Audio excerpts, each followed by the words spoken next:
इस वीडियो में हम बात करेंगे नाम पक्ष की और जमा पक्ष की, मतलब डेबिट की और क्रेडिट की। बहुत ही ज्यादा इंपॉर्टेंट है, हर स्टेप को आगाम से समझिएगा।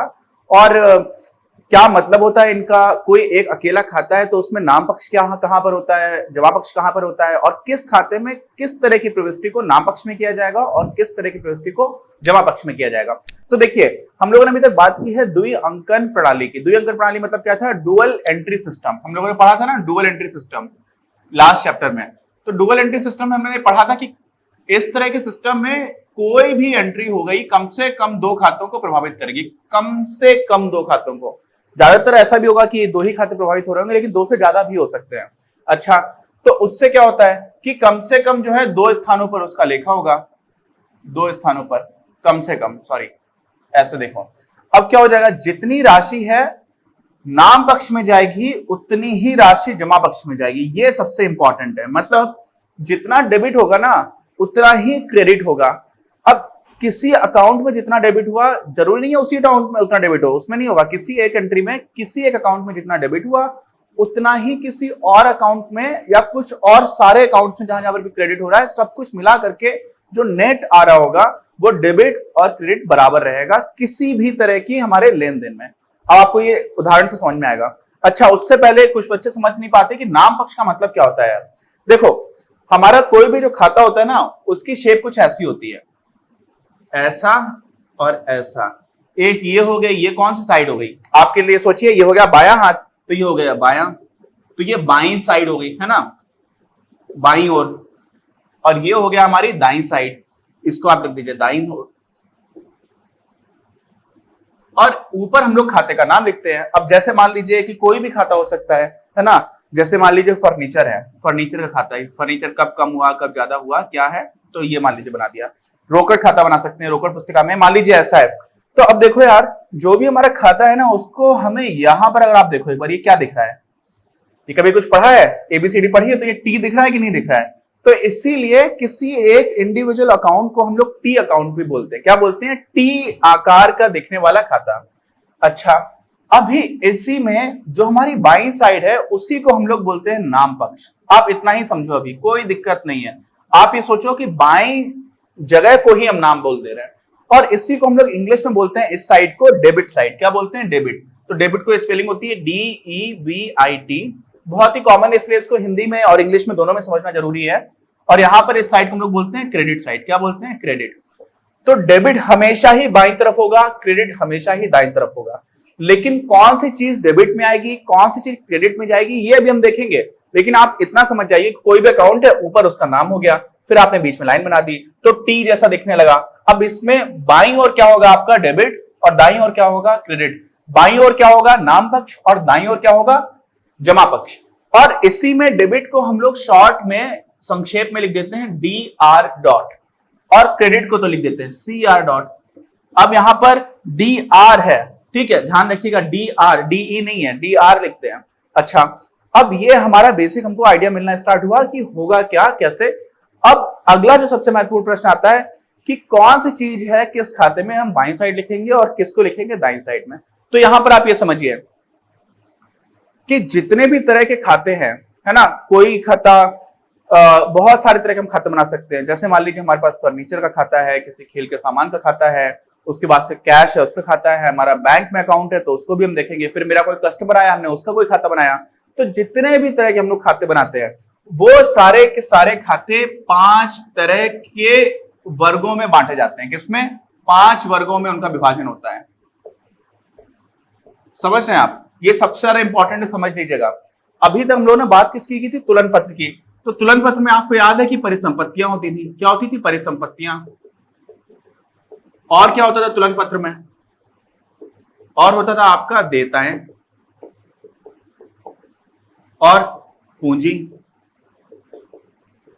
और ये 3 तरह के खाते हो जाते हैं। लेकिन मैंने तो लिखा हुआ है 5 वर्गों में विभाजित किया जाता है। तो बाकी खाता और किस कैटेगरी में जा सकता है, किस तरह का क्लासिफिकेशन हो सकता है, किस तरह का वर्गीकरण हो सकता है? तो वो आ जाता है आपका व्यय या फिर हानि। और उसके बाद से 5वां जो टाइप होता है जो हमारा हो जाता है आगम या फिर लाभ।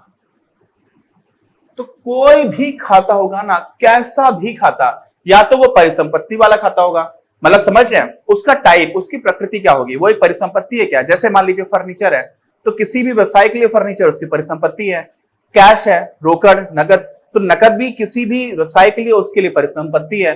तो या तो वो परिसंपत्ति में जाएगा, समझ गए, या तो वो खाता होगा वो परिसंपत्ति नहीं होगा तो वो देता हो जाएगा, देता मतलब लायबिलिटी में आ जाएगा, या फिर वो कैपिटल में आ जाएगा, पूंजी में आ जाएगा, या फिर वो व्यय होगी, हानि होगी, या एक्सपेंस होगा, या फिर एक लॉस होगा। और ऐसे ही या तो फिर वो रेवेन्यू होगा, और या फिर क्या हो जाएगा, प्रॉफिट। तो ये 5 ही तरह के खाते हो सकते हैं। सारे खातों को हम इन 5 तरह के खातों में डिवाइड कर देते हैं। मतलब बहुत सारे खाते ऐसे होंगे जो परिसंपत्तियों के अंदर आ जाएंगे, कोई कुछ खाते ऐसे होंगे जो देताओं में आ जाएंगे, समझ रहे हैं। अब इन 5 तरह का हमने डिवीजन क्यों किया, ये बताइए, सोचिए, हमने 5 ही तरह में क्यों कर रखे।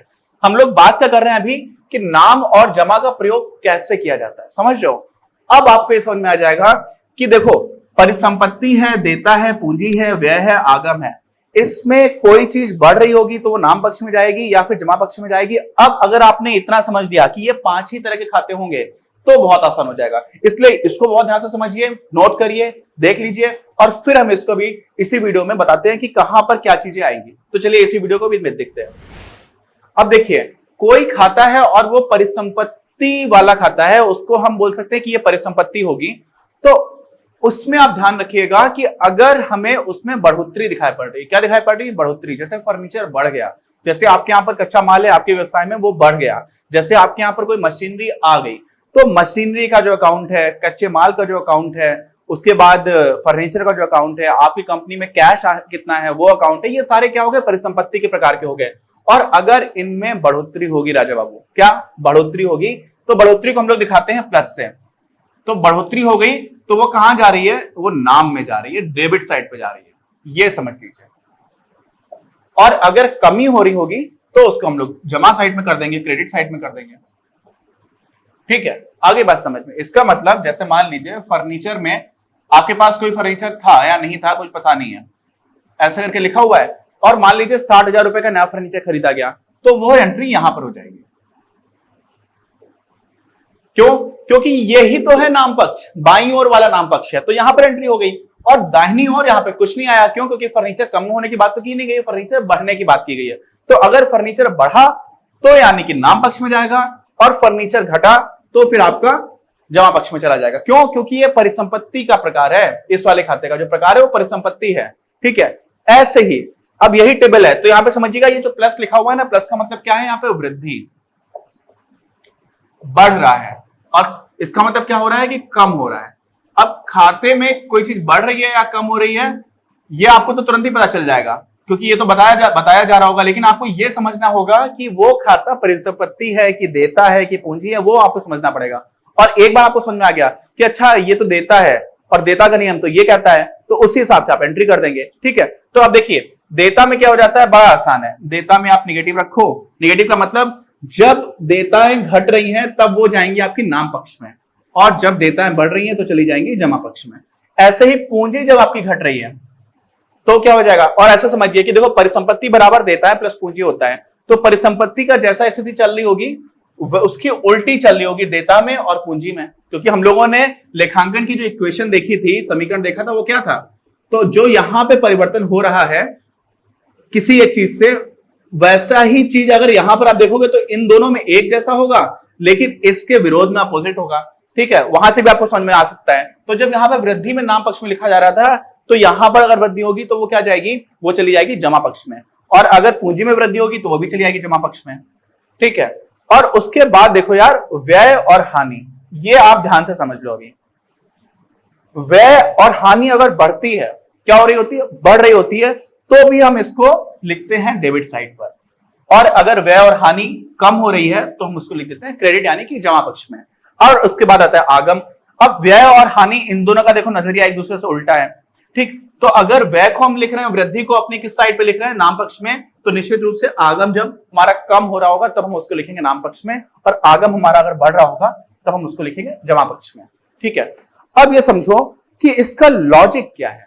ऐसा क्यों हो रहा है कि परिसंपत्ति बढ़ रही है तो हम उसको नाम पक्ष में लिख रहे हैं, परिसंपत्ति कम हो रही है तो उसको जमा पक्ष में लिख रहे हैं।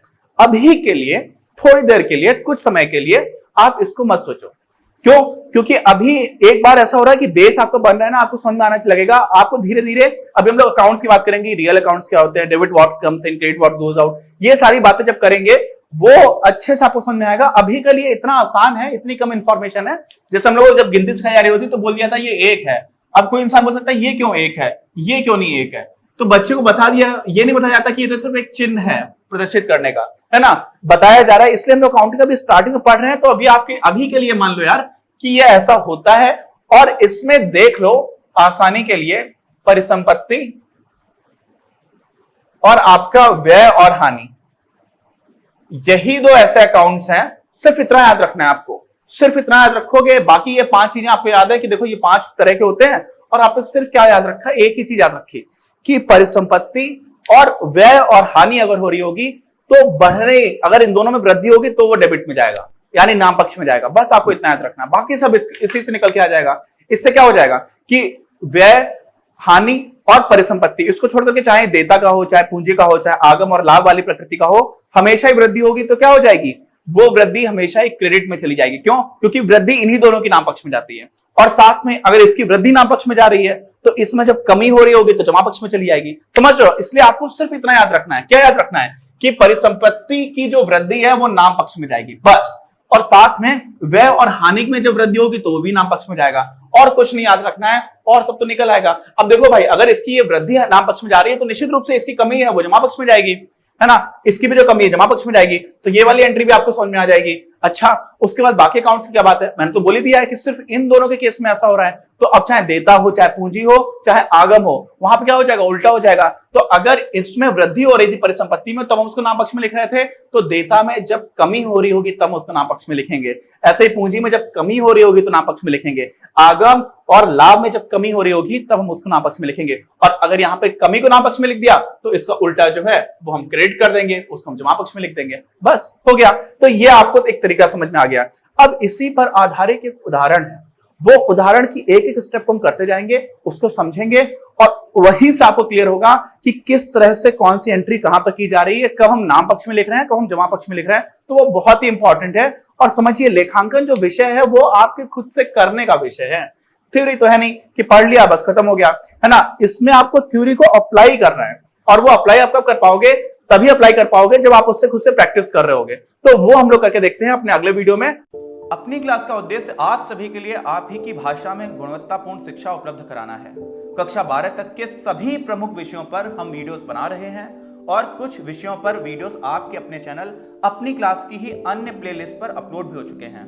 ज्ञान के प्रकाश से देश को सशक्त बनाने के हमारे इस प्रयास में इस चैनल को सब्सक्राइब करके और लोगों के साथ शेयर करके अपना बहुमूल्य योगदान जरूर दें। पढ़ेगा इंडिया तो बढ़ेगा इंडिया।